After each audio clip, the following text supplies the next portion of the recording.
حضرت عبداللہ بن عباس رضی اللہ تعالیٰ عنہ آپ روایت کرتے ہیں کہ اللہ کے نبی نے ارشاد فرمایا اپنے خاندان کے بارے میں، ان کی ترتیب اور ان کے بارے میں کھل کے آقا علیہ السلام نے بات کی. آپ نے ارشاد فرمایا انا شجرۃ و فاطمۃ حملها، اس پورے خاندان کی اصل بنیاد میں ہوں. انا شجرۃ، میں درخت کی مثال ہوں، اور فاطمہ حملها اس درخت کی ابتدائی حالت والی چیز ہے. اور اگلی بات آقا علیہ السلام نے فرمایا علی لقاؤها، اور علی اس درخت کا پھل منتقل کرنے والا ہے. علی دوسری حالت میں ہے. اور فرمایا الحسن والحسین ثمرها، وہ درخت جسے سرکار کرے انا شجرۃ میں ہوں، اس کے پھل کیا ہیں؟ الحسن والحسین ثمرها، اس کے پھول حسن اور حسین ہیں، اس کا پھل حسن اور حسین ہے. وہ درخت جو آقا علیہ السلام اپنی ذات سے تشبیہ دے رہے ہیں اس کی. اور علی اور فاطمہ رضوان اللہ علیہما ان کو آپ مختلف حالتوں سے تشبیہ دے رہے ہیں. اور پھر آگے کیا فرمایا آقا علیہ السلام نے؟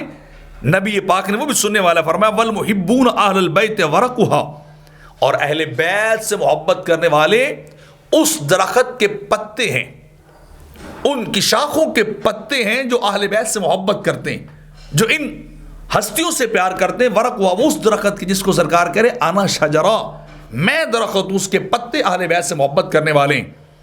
اور محبان اہل بیت کے لیے اور کیا سرکار نے فرمایا؟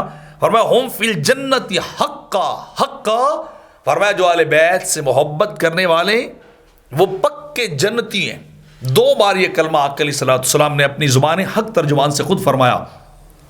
فرمایا ہم فی الجنت حقا، جو اہل بیت سے محبت کرتا ہے، اہل نبی سے محبت کرتا ہے، خاندان رسالت سے محبت کرتا ہے، وہ جنت میں جائے گا.